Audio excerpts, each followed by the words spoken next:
job. Yes.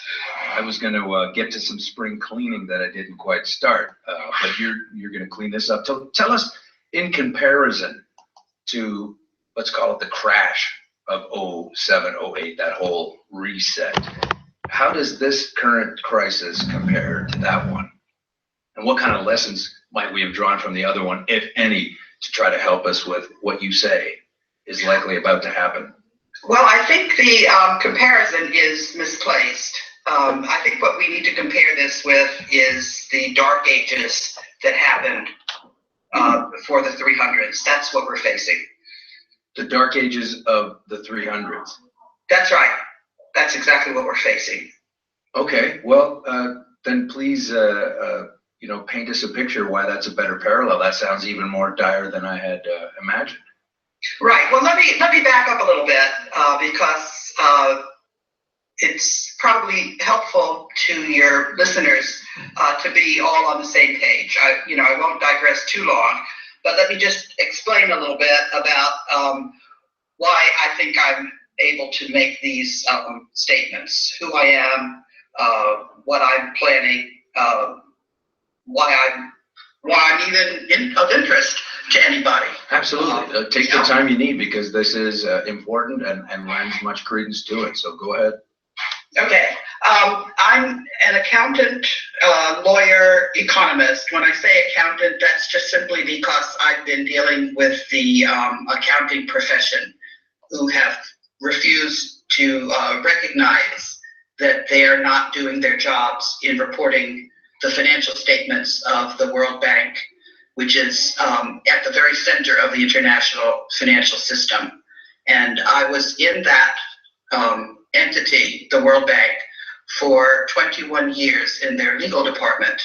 And I only after I was fired for trying to get the financial statements accurate did I find out what the World Bank truly was, because there's a lot of secrets going on, and I had to be educated in what was actually the lay of the land. But I did bring certain essentials to my job. I was brought into the World Bank by Ibrahim Shihada, who was the general counsel of the World Bank, and before that, he was the general counsel of the OPEC, Organization of Petroleum Exporting Countries. Oh, so a very influential man indeed. He's an Egyptian, or he was an Egyptian. He died. And he brought in a number of people in the legal department who I worked with for many years. One of them was a German lawyer, Sabine Schlemmer-Schulte, and the two of us wrote an article about the corruption in the World Bank. Another was an American litigator, Nana Manley, and she helped me because I was not a litigator. In the United States, the legal profession, as in the United Kingdom, it's divided into two pieces. There are the people that do the deals, and there are the people that go to court.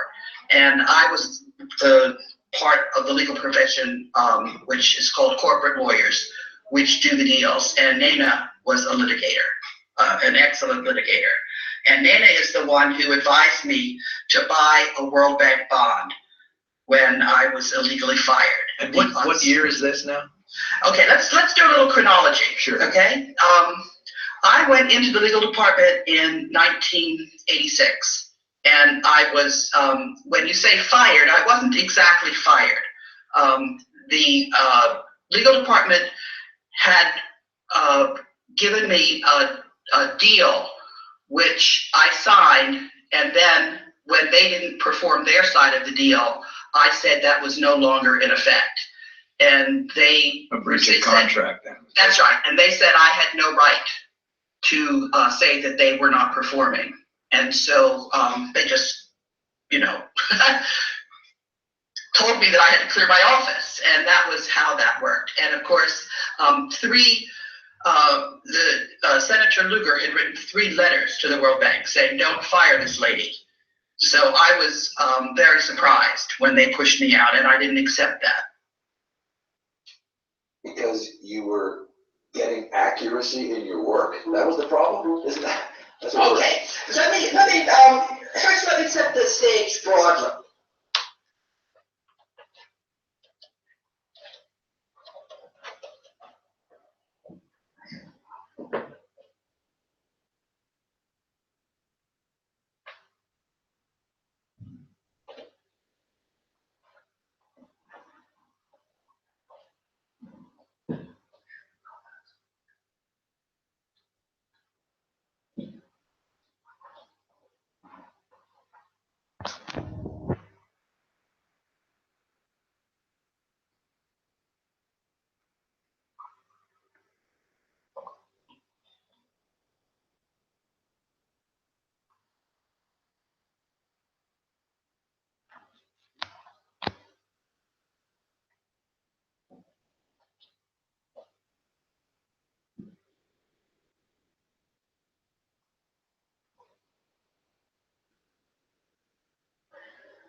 we always try to discredit me.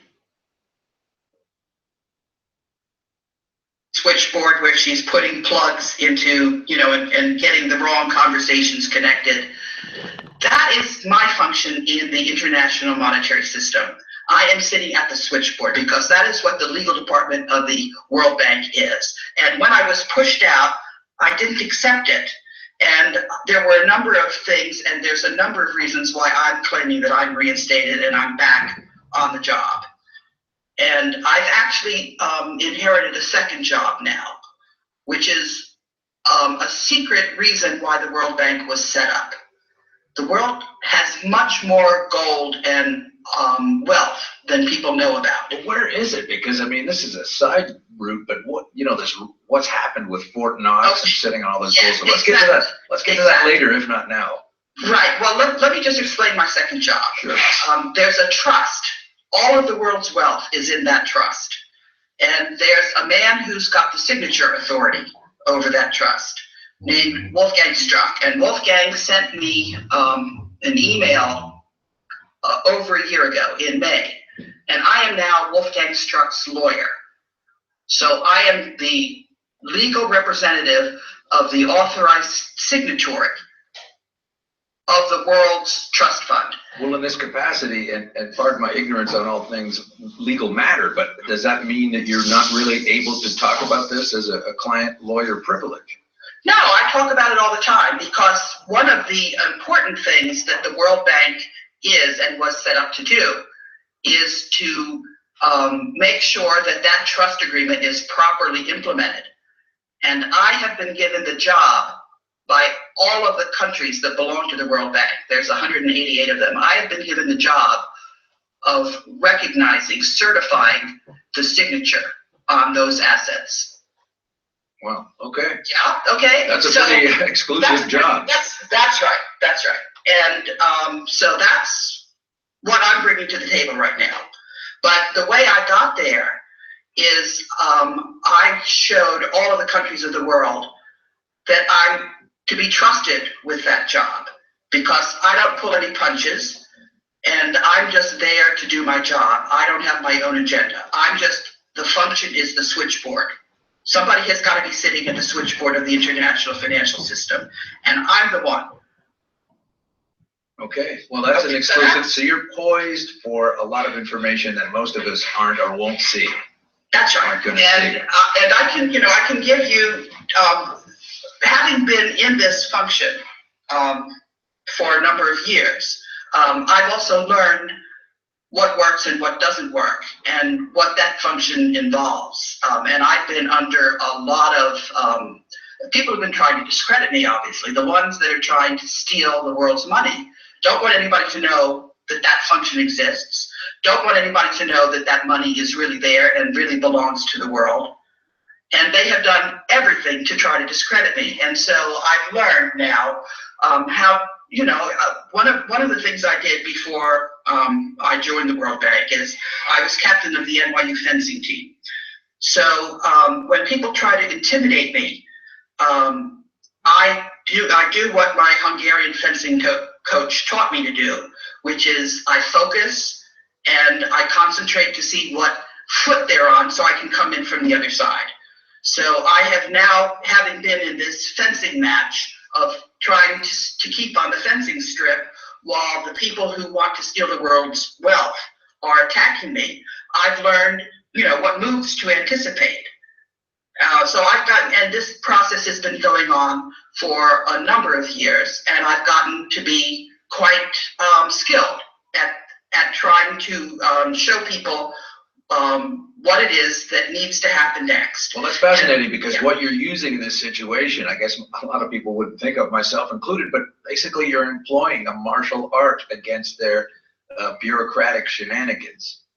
Yes, it's all jujitsu, and so for the very last move, so that people, I'm sort of anticipating, but that way people will hopefully stick to the interview and find out what's going on. The last outfit that tried to bribe me, because a lot of people say that if I were doing what it is I say I'm doing, that I would have to be a sellout. I would have to have sold out. And the only reason that I don't sell out is because I'm having too much fun at what it is I'm doing. It's not that I'm, somebody who couldn't find the right price. It's just that people don't know what my price is. They've been very foolish, and they've been offering me money, and that's not what I'm interested in. You're kind of trying to dislodge a boulder at the base of the mountain that's going to cause an avalanche. Well, let me tell you about the group that was trying to bribe me and what it was that they were offering me. And Okay. I can, when you put this up on the YouTube, I can give you that correspondence, so you see that. Okay. This group thought what it was that I was interested in was fame and glory. So that's what they were offering me. They were offering me fame and glory and recognizing my position. And how would that look for you? Like, let's put a picture on it. Let me tell you who this group is first, okay? Mm-hmm. They're called YCT Foundation. They're a Chinese entity. They call themselves humanitarian. And what they were doing was they were saying that they agreed with me that the World Bank was corrupt and that I had reported financial shenanigans, and they thought that was terrible. And what they were saying was that they had been appointed by the Japanese government to clean up Fukushima, and they wanted me to entrust them with the job, with the gold from the global debt facility, to cleaning up Fukushima. Okay, how's that going, by the way? Well, let me tell you, we parted ways. That group was just simply the banking cartel. Right. But they were China. They were China, and they were saying that the Japanese government had pledged bonds of, in other words, taxpayers' money from Japan to secure the financing for cleaning up Fukushima. Right. So they were saying that the Chinese government and the Japanese government were recognizing my authority to authenticate a withdrawal from the global debt facility.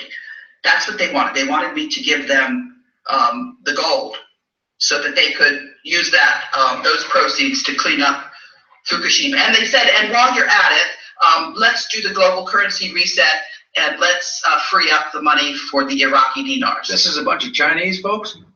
That's right. You can see who they are. You can see the correspondence. And what I did was I went back to my Japanese Just before we move on, where can we see the correspondence? Is this on your website? Yes, and I put it up on Twitter, and you can see the very last thing, which I posted yesterday. And I like to read the retweets. It gets retweeted to about 50 million people. Well, let's get to these. Let's get to the Twitter handle right now, and we'll give a website as well as a way of telling folks we have to step aside for a second and take a break. But Karen, once again, what is your Twitter handle? It's at Karen Hudes, and I will just in our chat box here on Skype, I will give you that tweet so you can see it. Okay, fantastic. We're on Sirius XM. This is Conspiracy Queries with Alan Park. We'll be right back. All right, then. So this whole construction of Chinese people telling you they're going to, I mean, how can they be so powerful and we don't really get to hear about them? That is the last thing I asked him. I said, he said his outfit was the one that was in charge of cleaning up Fukushima for the last 2 years. I said, you'll forgive me. I said, but your performance does not exactly inspire confidence. Not really. Right? And I said, how can you operate in this kind of a governance vacuum? I said, because what I said was, I'm not going to be signing any contracts with your outfit. I'm simply going to be finding out from the rest of the countries that are members of the Bretton Woods organization how they want to handle the Fukushima cleanup, how they want to handle. Well, I don't want to insert my own assumptions in here, but folks might call me out on that. But I do have to ask this question. When you are dealing with these people, and in your case, in this particular incident, saying, no, we're not doing that, do you ever feel a sense of personal danger towards yourself? Any kind of, I mean, we're talking about trillions of dollars ultimately here and a massive control of a huge section. Do you ever feel like, what is the thing that keeps your physical state okay?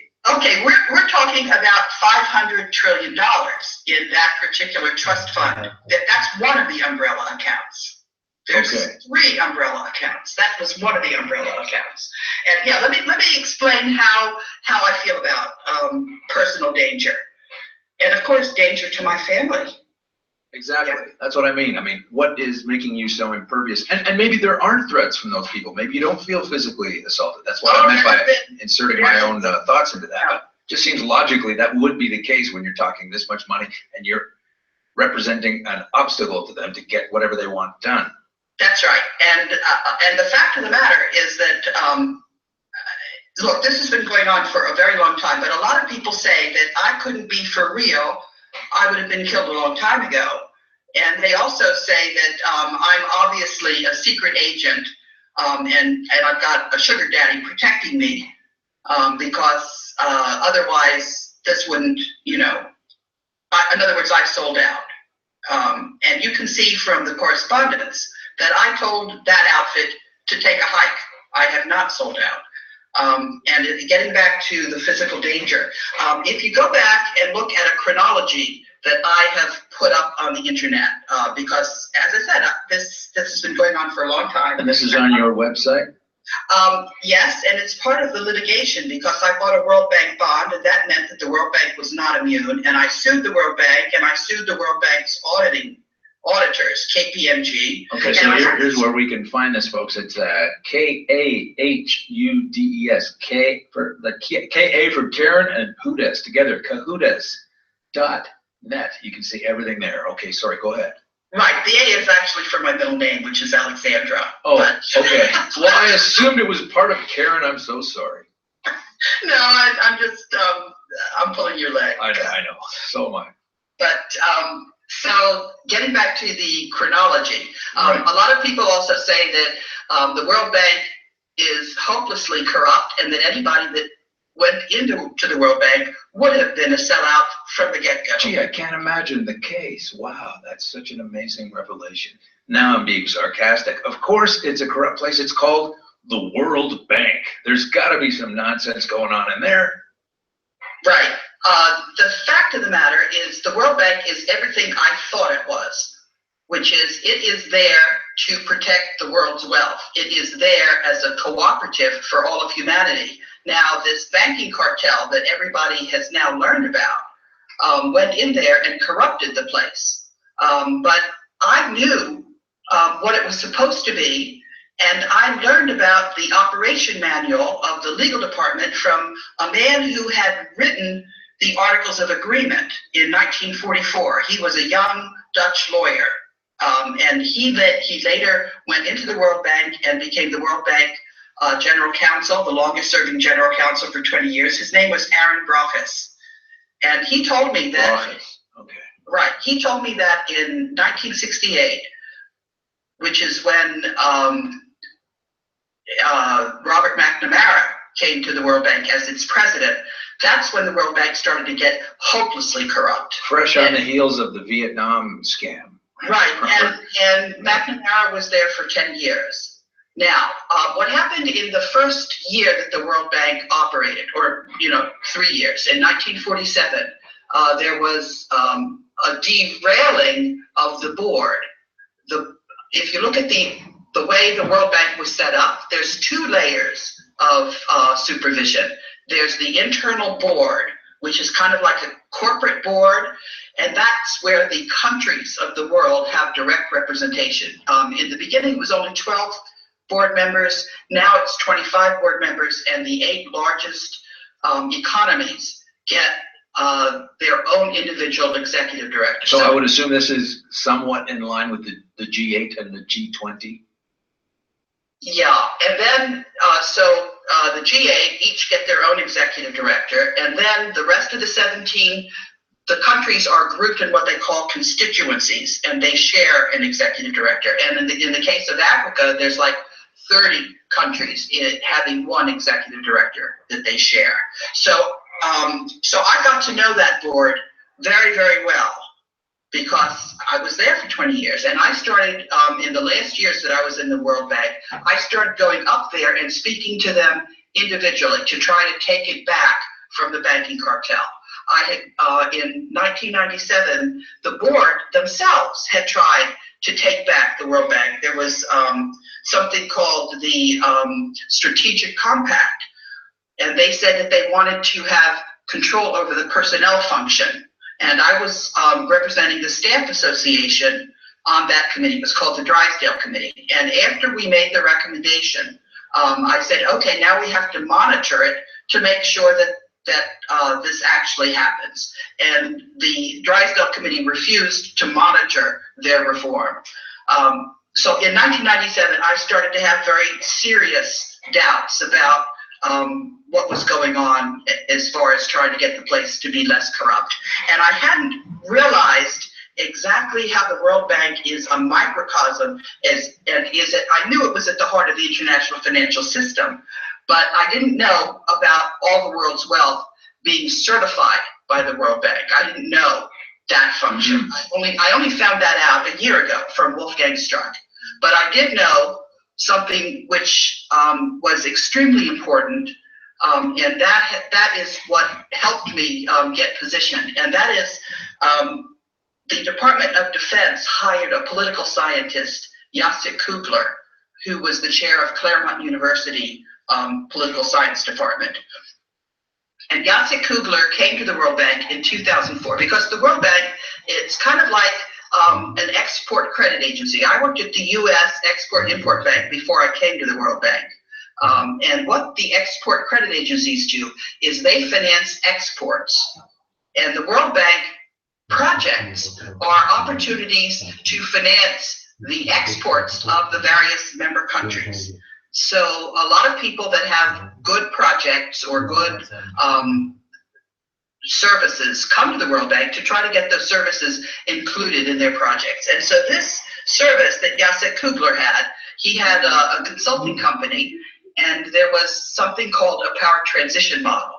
This he had developed in the Department of Defense, and then the Department of Defense actually sued him and said that he wasn't allowed to consult with that. But he said, look, this is political science. It's not the exact analytic tool that I developed for the Department of Defense. So anyway, he came to the World Bank with this power transition model, and I used it on a project in Ghana, and I saw how it worked. And then I said, would you help me model rule of law at the World Bank? And he said, sure, Karen. So in 2004, I had a model of rule of law. And the way this model works is it's not one of these things where you have to have every single piece of information anywhere, and it's got to be a huge computer to crunch every conceivable fact on earth. What you do is you find a country expert who understands a problem. It can be just one. And that person has got to come up with numbers. You have to assess. You have to give a numeric value to various things. And that's kind of hard. And you can see, because I posted it on the internet, and I've also, there's a very good article that a journalist named Lars Shaw wrote a couple of years ago. And so you can see footnotes for all of these studies that I'm talking about from Lars Shaw's article. All you have to do is Google my last name and SCHALL. Okay. Anyway, so this power transition model, you have to have a country expert give you a number value for who's involved in the problem. That's the stakeholder who can influence the problem. How powerful is that stakeholder? Where do they stand on the problem? How important is that problem to them? So, for example, if the President of the United States is involved, he's got a lot of things competing for his attention, and you have to say where on his pile of things to do. You mean like vacations and that kind of thing? That's right. So what the word that Jacek used to describe that is salience. But in any event, it's got to be, you have to figure out how important that issue is to them. So when I was talking about rule of law at the World Bank, one of the stakeholders was the Staff Association. That's their single issue. Whereas the president of the World Bank has other issues that they're looking at. I guess. Yeah. But anyway, so I came up with a model, and I had some of this dead wrong. because I didn't understand that the media is not part of the solution. I was very naive. So on media, I said that they would, that the media, the role of the media was 5%, and that it was going to help solve the problem. And so far, I'll take that as an insult. No, I know who you're talking Yeah, because it turns out that the media is owned by the banking cartel, the mainstream media. about. Are there a lot of things that are, Karen, can we just talk about what kind of control the banking industry in general does have? Yes, there's another study which is extremely helpful, and that came out in 2011. But let me finish with the power transition model. Absolutely. Okay, so this power transition model is predicting now, because Jacek Kubler in 2004, he did a model of the world, whereas I was just modeling the microcosm of the World Bank. His model of the world, and you can read that. That's also in that Lars Shaw article, and that is what I have been working from. That talks about how the BRICS would form. It talks about how Germany would go to the BRICS. It talks And about again, that's Brazil, Russia, India, China, and South Africa. Is that right? That's right. Okay. So this model, this power transition model, talks about the formation of coalitions. And in the Lars Shaw article, you'll also see another article talking about how accurate this power transition model is. It's 90 to 95% accurate. And whenever there is a disagreement in the intelligence community between the intelligence analysts and the model wins hands down. Because the analysts are trying to project the current situation in the future, whereas this model doesn't really get distracted by what's going on now. It just crunches the numbers as to what are the interests of the various parties. Mm-hmm. Yeah? Yes. So this model told me that there was a coalition that would form for the rule of law. And I have been working from this model all along. And it explained that Germany was a hinge in this model. A hinge. Yes. And look how Germany is now going to the BRICS. Right. Germany is leaving NATO and going to the BRICS. They seem to be an obstacle here in Canada as well, towards Canada, the folks that are claiming to run it anyway, with this new CETA agreement.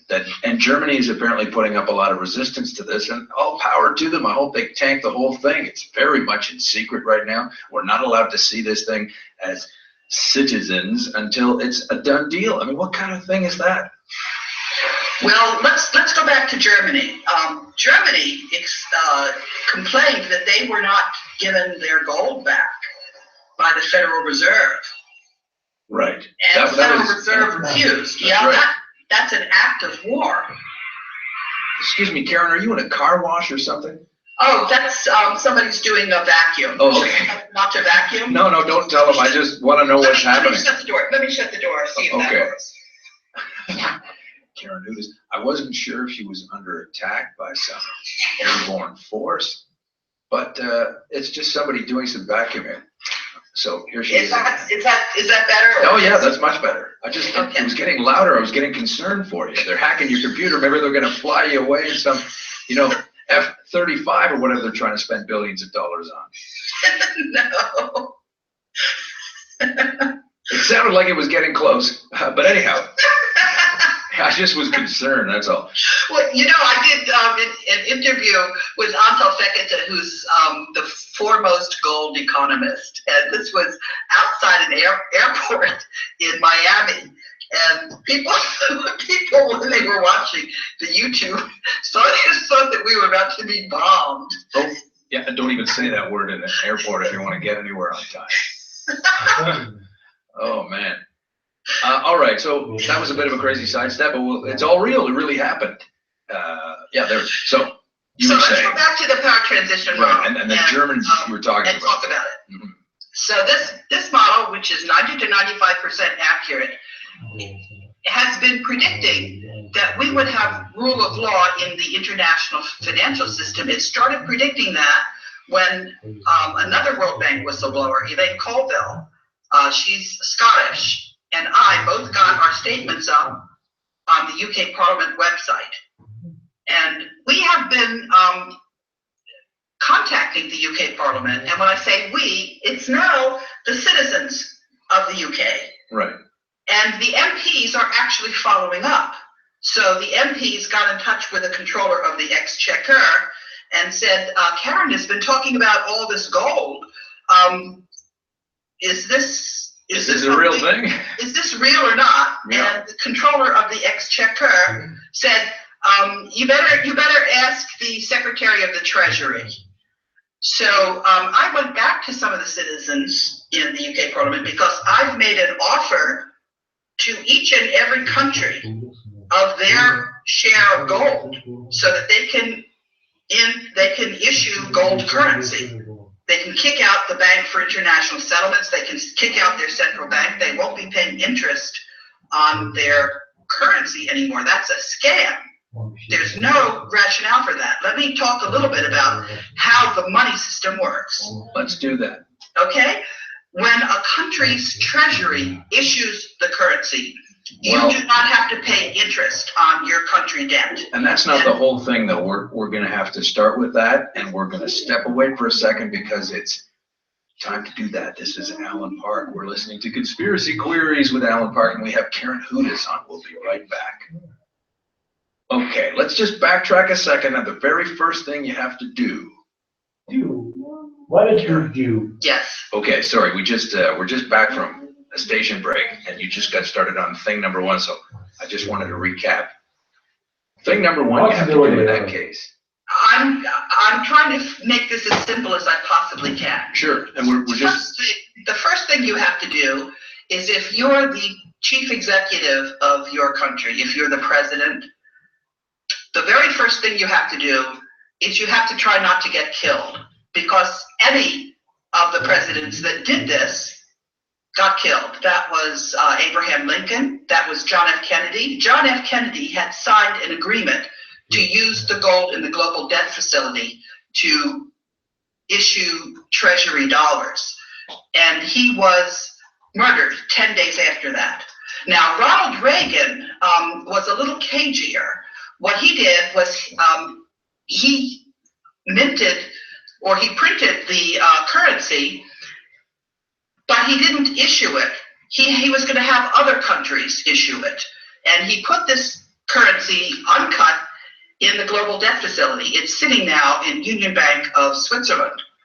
But people didn't like that. So what they did was they had Hinckley shoot him, not with a bullet. He was shot with a sliver of some, whether it was metal, I don't know. And then they drove him around town while he was bleeding. The Secret Service drove him around town until he recanted and said he would not issue those direct treasury dollars. So the Secret Service then really works for someone else and not the president, obviously. That's right. The Secret Service works for the banking cartel. Now, I got a little flavor of the Secret Service because in 2013, in May, no, that was April, there were spring meetings of the World Bank, and I was given a security badge by Dr. Marek Belka, who's the president of the Polish National Bank, to go into those meetings. And I went into the meetings for the first day. And then the second day, the Secret Service wouldn't let me in. I said, under whose authority is it that you're not letting me in? Because 188 ministers of finance have reinstated me. I was reinstated back in 2012. And I couldn't get in the door because Allied Barton provides security personnel for the World Bank. And Allied Barton wouldn't let me in. So I was let in by the countries, the ministers of finance, and then the Secret Service wouldn't let me in. And then after that, Eric Holder sued me for trespass when I went into the World Bank. Eric Holder being the Attorney General, is it, for the United States? The United States. That's right. And I got that case dismissed. But in the meantime, I had just been trying to get another security firm to replace Allied Barton, and have not yet succeeded. It's, so what you have is I guess the best way to describe it is a tug of war between the banking cartel and the countries that don't want to have the banking cartel tell them what to do. And I'm sitting right in the middle I'm not the referee, I'm the one who can release all of the world's wealth and not to the banking cartel. And the reason I'm able to do that is because there's a man named Jose Rizal who went to the Vatican for many years and left. He's the son of a man named Prince Talano, who was the twin brother of Queen Victoria. Prince Talano. That's right. And Prince Talano's son, Jose Rizal, also became an ophthalmologist. And Jose Rizal went around the world operating on emperors' eyes. And he operated on the Emperor of Japan's eyes and sired General Yamashita, who's the one who went around collecting the world's gold. So Jose Rizal hired a young lawyer named Ferdinand Marcos. Ferdinand Marcos later became the president of the Philippines. But Ferdinand Marcos was the lawyer who set up the trust fund that I am now certifying so that it can be used, the assets in that trust fund can benefit humanity. That's how this all works. And the World Bank was created by Jose Rizal. Now, is Jose Rizal the Philippine fellow? Yes, but he went to the Vatican for many, many years, and the Vatican trusted him with the Vatican's gold. Oh, okay. So he became like Robin Hood. He took the Vatican's gold. Ferdinand Marcos write this, and when I say the Vatican's gold, it wasn't just the Vatican's gold. The Spanish conquistadors went around stealing it. Sure, they stole it all. It's in the basement. From the Aztecs. But what was sitting, and Hitler went around, Hitler was also a son of Jose Rizal. Jose Rizal had an affair with a German woman. Wow. Okay. Yeah? Fascinating. It is fascinating, and it sounds like I'm making this all up, but I'm not. Well, it does, but I understand you've done your research, and I'm just, looking at our good friend Wikipedia here. It has him listed. The thing about Wikipedia. Oh, I know. I'll tell you about Wikipedia. Let me just tell you what it says, though. They call him, the first thing is he's labeled as a novelist. Okay, tell me about Wikipedia now. All right. The thing about Wikipedia is that Wikipedia, they like to raise funds and say that they're the people's encyclopedia. They are absolutely not. I tried to correct some inaccurate statements on Wikipedia and was not allowed to do that. Yeah.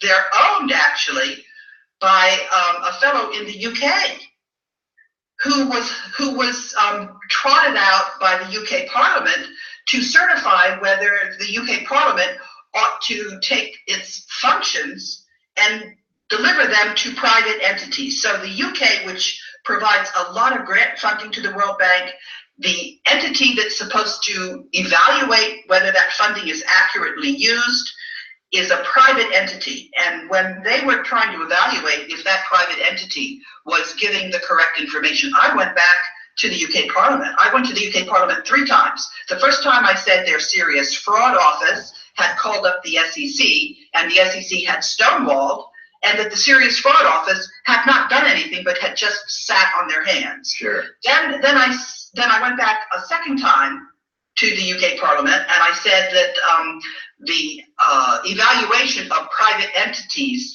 was not up to par. And then I said, and this fellow who supposedly owns Wikipedia, he wasn't even going to let people read what was accurate on Wikipedia. He's a shill for the banking cartel. Sure. Well, they're all tied in. Let me just tell you, we're up here in snowy Canada. It's not that warm of an August, I got to say, but a recent mainstream story from July 2014 tells us about the Twitter account highlights a history of Ottawa, that's our capital, staffers making wiki edits. I mean, the conservative government, in their stated period of openness, what a joke that is, they have people who basically just dive into Wikipedia and alter and edit and soften and change things away from the harshness, the ridiculous regime that is running on in this country right now. And there's a team of people doing it. So yeah, you can't seem to get in there when the government has paid employees to kind of shape things along. It's not really the people's press over there at the Wikipedia. It's handy for some things that are non-contentious, but you cannot take a political line from this as being anywhere near accurate. Let's talk about another metaphor, I think, that helps people understand what we're dealing with. That's the Wizard of Oz. Sure. When Frank Baum wrote The Wizard of Oz, it was not a child's story. He knew full well that the Federal Reserve was trying to grab power. He wrote in 1910, the Federal Reserve System snuck its way into the United States in 1913. Sure. So let's look at the wizard. And let's look at the moment when Toto the dog pulls back the curtain. And let's look at what the wizard is saying. He's pointing to this projection screen, and he's saying, don't pay any attention to the wizard. Look at the projection screen. Okay. The wizard is this banking cartel. Toto the dog, that's me and the rest of World Bank whistleblowers that are showing people what the banking cartel is really doing. And the banking cartel, in the meantime, is pointing to the projection screen and saying, don't look at the reality, look at the projection screen. Now, the projection screen it's not just the mainstream media, it's all of the information that you have. It's the movies that you see, it's the television, it's the print, all of this. Because I have tried in all of these different fora to let people know what the actual reality is. Because this story that we're talking about, and I'm grateful to you for having me on your radio show. Oh, thank you for coming on. Conspiracy queries. The word conspiracy is really not, it's a word that's very loaded. When you have a situation that the banking cartel is trying to shape people's very understanding of reality in a monolithic way that's all interconnected, then if somebody's trying to break through, they've got this huge infrastructure that they've got to scale. And they have actually, psychologists have done an analysis of how difficult is it for people who are in this kind of a world where their reality is being dictated to them by propaganda, not reality.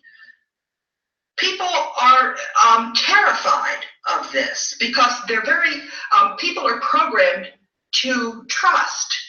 And so their very trust of their own ability to discern the reality, some people are shattered by that. Well, where do you think we're at with that now? Because I agree with what you're saying, but with things further coming apart all at the seams all at the same time, and they're, everything is just blowing up in the way of believing in what the government says. Look what's happening with the police everywhere. Focused right now on Ferguson, Missouri. Yes, I can speak to that. It's ridiculous. It's more of the same, because they're trying to polarize people. They're trying to tear apart the fabric of society. They're trying to break people's confidence in their ability to govern themselves. They're making people think that they have to run out of the street and panic, that everything's against them. And they're blowing it up way out of proportion. It's just hard for me to accept that people take that also as gospel when the rest of the time, so much of the time when it's supposedly fine, they're complaining about the government spending too much on this, not being effective enough on that, in and out of war constantly. And you see the lies on the different levels of government, municipal right on up. And how do people then swallow this big story when all of that other stuff is just full of nonsense the rest of the time by their own assessment? Then when it comes to these heavy things, oh no, totally agree with and believe what the government's doing, and my country right or wrong, and this kind of crazy mentality. I don't know how they keep that going. Well, that's just the whole point. People are absolutely apoplectic. They don't know who to trust. They don't know whether to trust themselves. They're just at a total loss. And I have to say that when you leave the mainstream media and go into the alternative media, which is where I've been residing now. It took me a long time to find the alternative media because I didn't understand the depth of the betrayal in the mainstream media. But because this story of mine is so big, you can use it to diagnose the fact that the mainstream media is there simply for propaganda.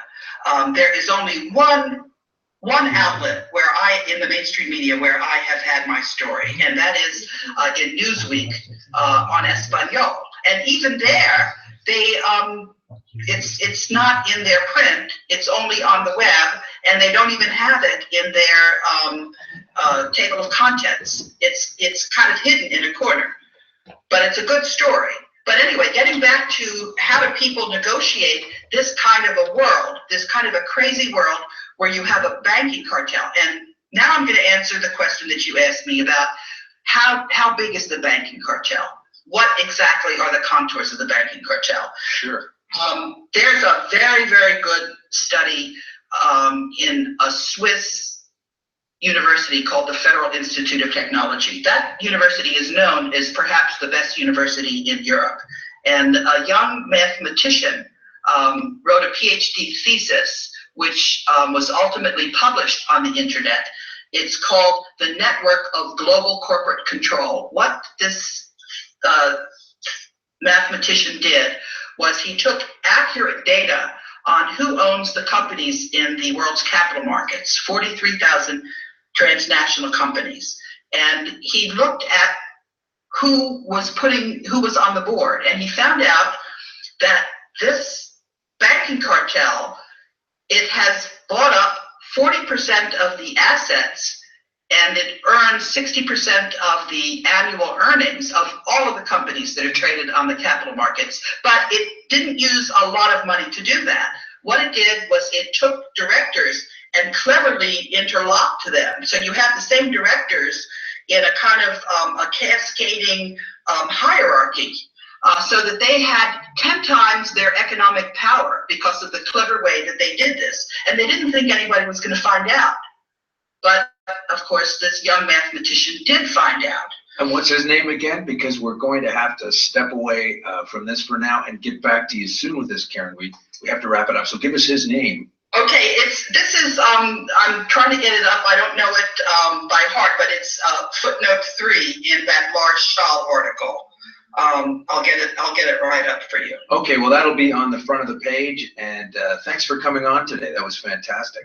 However, we're not really done. Okay, that was just for serious. We're going to keep on going here. You understand what I'm saying? Oh, okay. That was just for the radio show had to end sometime. That's why I wanted to get your Twitter handles in there, etc. And now we're good to carry on at ease. Okay, let me get to the names. So I've quoted those guys so many times you'd think I would know it right off the tip of my tongue. Well, you do have a lot of research in your head and a lot of names in there. It's Stefania Vitali, James Glatfelder, and Stefano Battiston, the Network of Global Corporate Control. Okay, great. Okay. So what are these? Let me ask you a more specific, I think, question about all of this. In this World Banking expose that you're giving us today, and thanks for that, and some of the chicanery and behind the scenes, where does LIBOR fit into all of this, and where has the press been lately since that massive disaster that was picked to the surface a couple of years ago with LIBOR, which is the London International Bank Offered Rate? Yes. Right. Yes. Where are they today as a player? It's been awfully quiet on them, and it has such a crime. I can't believe we're not still talking about it. Okay. All of the banks are really just one bank, is the point. So of course they were going to collude in setting the LIBOR interest rate. And there was a whole series of articles in Rolling Stone. What was the name of that journalist? Was it Matt Taibbi? Yes, Matt Taibbi. That's right. M-A-T-T and then T-A-I-B-I, I believe. That's right. I went in there, by the way, and I made a whole bunch of comments. It's not just LIBOR that's being set in collusion. Well, just that it was a big thing a couple of summers ago, and Yeah. considering the scope of what they can do, it's kind of awfully quiet on the LIBOR news front as far as I've been able to see. They're setting every single price. They're setting the price of gold. They're setting the price of silver. They're setting the price of all commodities. When you're trading on the capital markets, there's nothing but insider trading, and everybody else picks up the pieces after that banking cartel gets to skim the cream off the top. Mm-hmm. So everything in the international financial sector is just simply grabbed up by that banking cartel illegally. Illegally. This has nothing to do whatsoever with the rule of law. There is no rule of law. Unless you're at a lower level and break some regulation, and then you could be looking at some time yourself. Well, if you look at the courts, it turns out that the courts are not what people think they are. All of our political entities are simply there for show. The banks have come in and preempted everything. We are now operating in a theater. And every piece of reality that you see is actually dictated by this banking cartel. And this is all from kicking it off from the 1913 Jekyll Island meeting, where they created and implemented the Federal Reserve, I guess. No, it goes back, and it Further. goes back even further. For example, in the United States, you can look at 1871, which is when the federal government was set up as a company, secretly incorporated. And the District of Columbia was set up as the place where the federal government actually was incorporated. So the President of the United States is the chief executive officer, and the Congress are managers of this secret corporation. Now, I have taken the legal profession to task for having set up this theater of the absurd. There was an article in the American Bar Association because some of the people didn't like the fact that their birth certificates were being pledged on the capital markets, and they called themselves sovereign citizens. And so I went in there and I started commenting on that article. And then the editors of the American Bar Association prevented me from making further comments. So I complained about them to something called the International Legal Assistance Consortium, which is headquartered in Sweden and has the ABA as a member. And then I was allowed to go back and comment. Now where things are is I have told the legal profession, and I've also told the accounting profession, which did exactly the same thing. When KPMG refused to follow audit standards in auditing the World Bank's financial statements, I took them to the disciplinary bodies of the accounting profession, and the disciplinary bodies couldn't be bothered to require the auditing standards to be followed. So what you have is that you have these professions that are there running interference for the banking cartel. Yeah. Well, that's not allowed. They're a pretty extensive unit, that KPMG. What they do is they earn these enormous profits for themselves, and then they turn around and they make noises to put everybody to sleep. They're very much part of this charade. They're there to provide the assurance to the banking cartel that everything is okay. And so what I have said now to the legal profession and to the auditing profession is that as the world goes forward, if they expect there to be an accounting profession or a legal profession, they are going to help us in taking down this banking cartel. That's where they are now. I'm holding their feet to the fire. They have got to be part of the solution. Well, since they were I find that to be a tall order. Do you? If you go back to this power transition model, let me talk about the military. Okay, let's. Okay, because they're very much part of the problem and the solution. Well, didn't they also just equip Ferguson with a whole bunch of surplus military gear? Look at the trouble they're in. Look at the trouble that seems to be happening down there. All right, Ferguson is just a charade that's being trotted out to hypnotize people. Forget Ferguson. Just leave it alone. There aren't soldiers issuing Just- supplies that the cops have? Just leave it be. It's part of that projection screen. Just let it alone. And let's look at where we really are. Okay? We've got to focus on Toto the dog and the curtain. All right. Okay? Sure. Let's look at this old, toothless banking cartel. They want you to think it's a big, fancy projection screen. That's a projection screen. Let's look at reality. Okay, now let's look at the reality of the military. In October of 2013, there was an attempt to nuke Charleston. Charleston, South Carolina. South Carolina. That's right. Three nuclear bombs went missing, and there was a whole convoy of planes that landed in the Air Force airport in Charleston. There's an eyewitness report on that. And what happened was 2 heroes detonated that bomb in the Charleston, 600 miles off the coast. 2 heroes. So what are we looking Yeah. at? Some military guys that just couldn't bring themselves to carry this off, or somebody else? That's exactly what we're looking at. Okay. Yeah? And were fired on a pretext.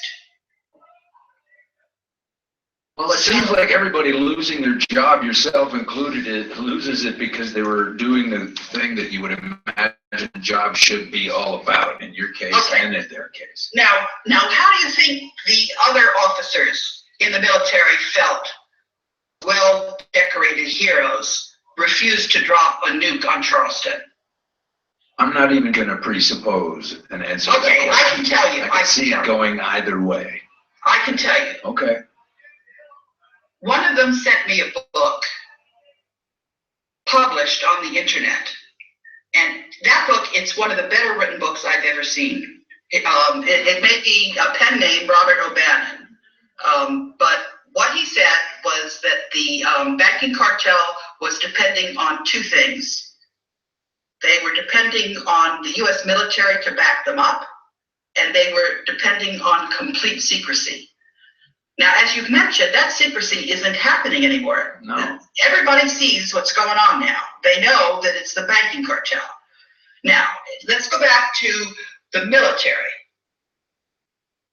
I have people call me up, and I say, how many people are there in the military that know that they're being used to keep the banking cartel in power? He said, 50%. I said, well, can't you do something about it? They don't want to do anything about it. They're fat and sassy and comfortable. So I had to do something about it. What did I do? I went to Japan because the U.S. military has occupied Japan. They're the ones that are supposed to provide the defense for Japan. So I went there. There's something called the Joint Committee, U.S. and Japan, under the Status of Forces Agreement. And I said, the United States military is not going to be able to defend Japan if the Federal Reserve note crashes. I asked Martin Dempsey, the chair of the Joint Chiefs of Staff, why he wouldn't accept the offer from the Global Debt Facility and keep the Federal Reserve note from crashing. He's a shill. He's a Knight of Malta. Wow. Yeah, so when I went to the Joint Committee, they accepted the gold because Japan does not want for the U.S. to crash and for them to be overrun by China. Let's go back to that first thing that we started the interview with. They want rule of law. Now, this power transition model is predicting that we will have rule of law and that the banking cartel is just totally demolished. Nobody wants them. Nobody wants them, and the military is not defending them. And the military now has a way to elegantly kick that banking cartel the hell out of the United States. All they have to do is to sit there under the Joint Committee in Japan, which is not reporting to Martin Dempsey. And that's what they're doing. When I called up the military attaché in the Tokyo embassy, I said, Germany is going to leave NATO, and I know how to prevent that from happening. And at the end of that day, I got an email from them saying that it was unclassified. I've put that email out there. Okay, so the military is now legally going against the banking cartel via that joint committee. And I also went to the County Executives of America, and I said, since the U.S. Congress cannot be bothered to call a constitutional convention, which they're required to do because 2/3 of the state legislatures have asked for a constitutional convention under Article 5. That's another way to kick the banking cartel out and to have the Constitution in effect. So if the Congress cannot be bothered to call a constitutional convention, we don't have to deal with them. We can deal directly with the counties. The reason I'm not dealing with the governors, I've dealt with them already. They have sat on their hands. They don't need to be part of the solution. We can go with the counties, and that's what we're doing. Okay, well, raising the specter of the military, there is a report that I saw a while ago floating around on the internet, various sources saying that, and it's quoting you in it, and it says that military elements are now preparing to destroy Vatican corruption. This is from February this year, 2014. Is that a true statement? I'm going to the horse instead of the rumor. Is that true that that is also underway? No, I don't know where they're getting that from. It's they've got you quoted as saying the United States military, the Russian military, and the Chinese military are all working together to eradicate this world corruption so that humanity can continue. Yes, that doesn't say anything about Vatican, does it? Well, that was the headline. It says, okay, well, now preparing to. That has nothing to do with anything. Just a quick little headline. Yeah. Well, Okay. The headline. Sure. Okay, so what is the nature of these various militaries that are purportedly arguing, such as the Ukraine problem and Chinese trade issues, but yet the militaries of the American military, Russian and Chinese are working together to eradicate world corruption? What we're looking at is a unilateral crashing of the U.S. military. If the Federal Reserve note continues and crashes, which it will, they're now speculating against the Federal Reserve note because there is no that's what they did with what they call quantitative easing. Right. They kept rolling the printing press, and nobody is using dollars to finance international trade anymore. Not only did the BRICS countries with 25% of international trade drop it, but there was a meeting in, I think it was Bolivia. Now the rest of the world is refusing to use dollars to finance international trade. That was something called the petrodollar agreement. That fell apart. That fell apart. So we have a limited period of time to go with the treasury dollars that are now in the global collateral account that have got to be released and replace the Federal Reserve note before they crash. All of this is going to come to a screeching halt as confidence leaves, and the confidence has left. We are hanging on by a thread now, and there's only one way to go, and that is what the this power transition model has predicted, and that is that the banking cartel exits stage left. And the way they do that is because the banking cartel bought up gold in 1934. They issued all these gold certificates, and the gold certificates, as we mentioned, had compounding interest. So that is now in the quadrillions of dollars. Actually, it's denominated in gold. So the banking cartel owes humanity much more than we owe them on our country debt, right, which is a scam. So the banking cartel is sitting there. The only way the banking cartel is holding on now is by that very threadbare projection screen that you were talking about. Right. In Ferguson. They're trying to hypnotize everybody with their projection screen. And other places as well. That's right, and that's also what's going on in the Ukraine. Now let me tell you what's happening with Russia. What's happening with Russia, I was on Russian television today 3 times, right? I just sent an email today to RTTV. What was in that email?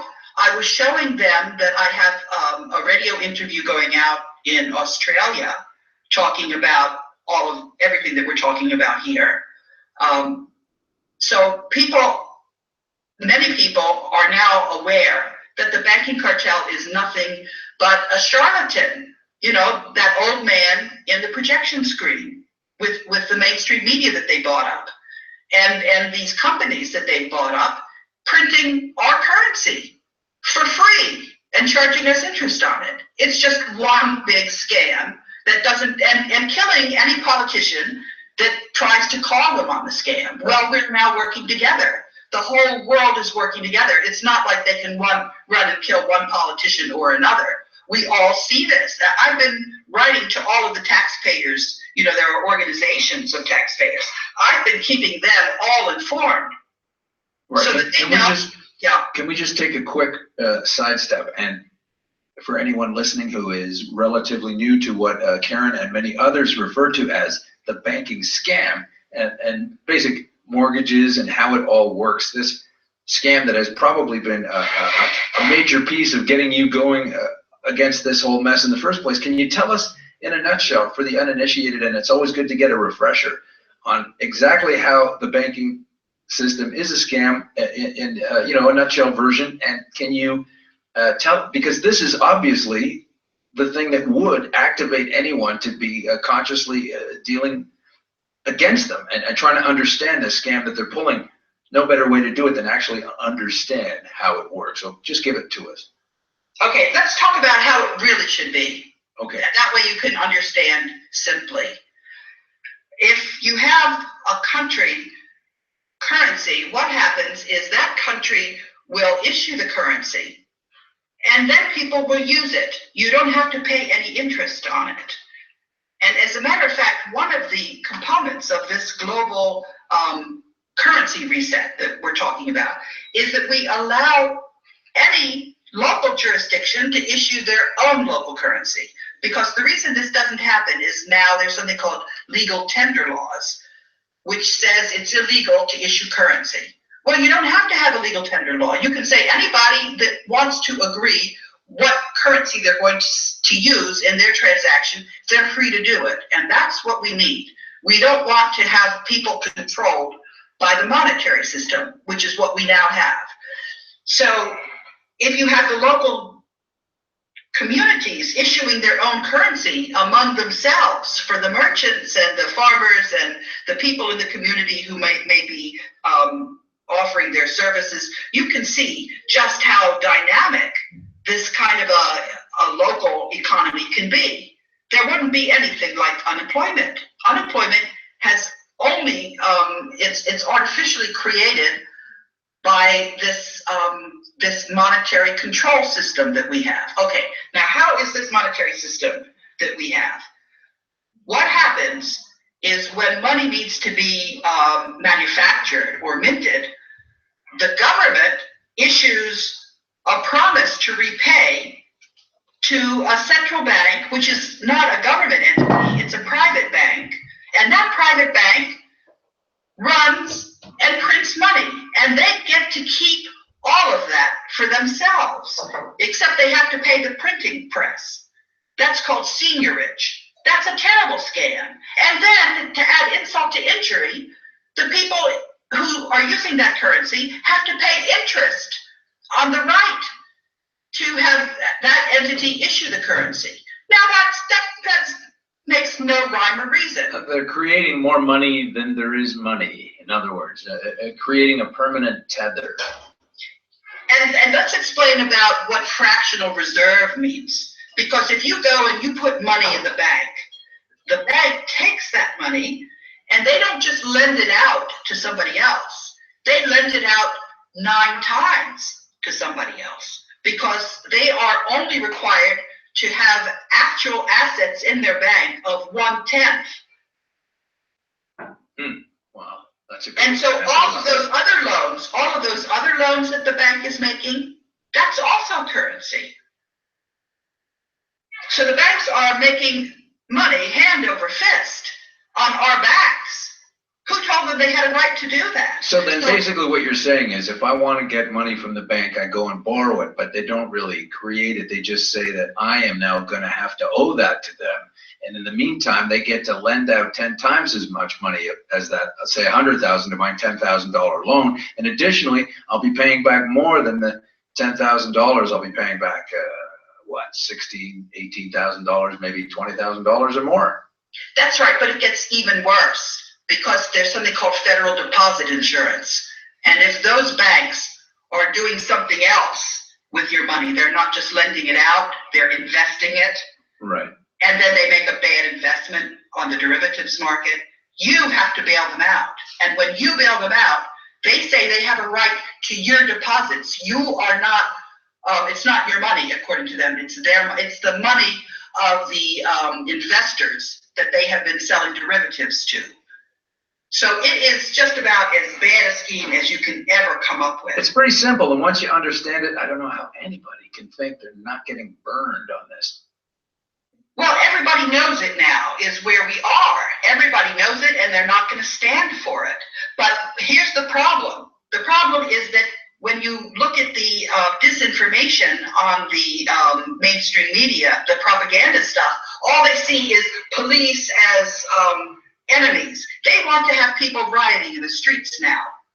And for the longest time, I could not talk about solutions on the alternative media. They just wanted me to be there to get people riled up. They didn't want people to know that there was an absolute solution, that people were working together, that they trusted one another, and that this is just the banking cartel trying to let people think that people are terrible and unable to manage themselves. We happen to be able to manage ourselves. We are not terrible. Have you heard about this movie? Have you heard about this movie, Karen, called The Purge?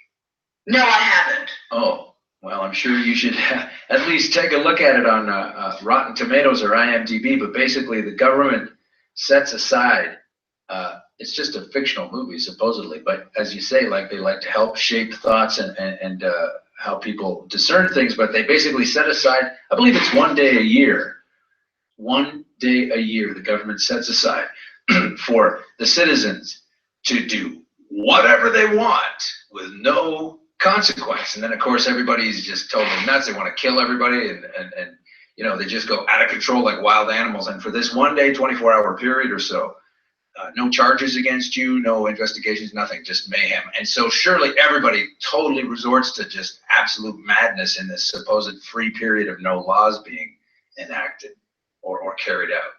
And it's just, it to me seemed like such a propagandic tale of, I mean, I'm sure there's a few nut bars out there, but they're hardly ever the lone nut assassin or etc. But I mean, basically people just want to, you know, take care of their family and have a little fun. Maybe it's a little holiday down at the beach instead of just a license to go on a rampage. But yeah, Alan, let me tell you another story. Let me match your story with another story about a movie producer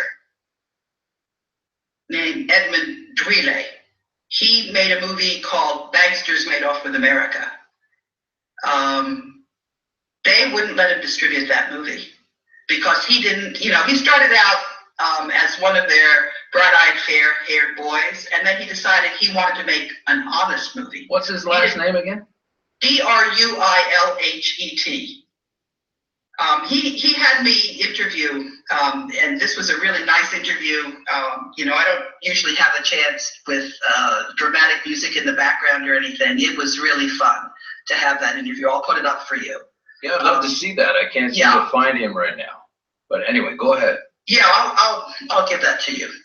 Yeah, but so people, when you go to the movie theaters, just realize that they're in your head. They're trying to make you think one way instead of thinking that humanity might actually be a decent bunch and able to take care of themselves. That banking cartel is really something else. Yeah, hardly any evidence of that cinematically. It's always war-torn destruction and fighting, and it's always the case. Well, we are on the edge of a dark ages or a nice, kind of a society without the banking cartel. And I think... Well, we started this thing with you telling us they're taking us back to the 300 dark ages. That's if we don't pay attention. It could go either way, Alan. It's Okay. not going to go down the middle. But that's what it's teed up for. It could go No, I like think that. the likelihood that people work together, because, I've been working together with people to get things where we are. I'm still very much in here pitching. You hear me, right? Absolutely. So Absolutely. our chances are 90 to 95%.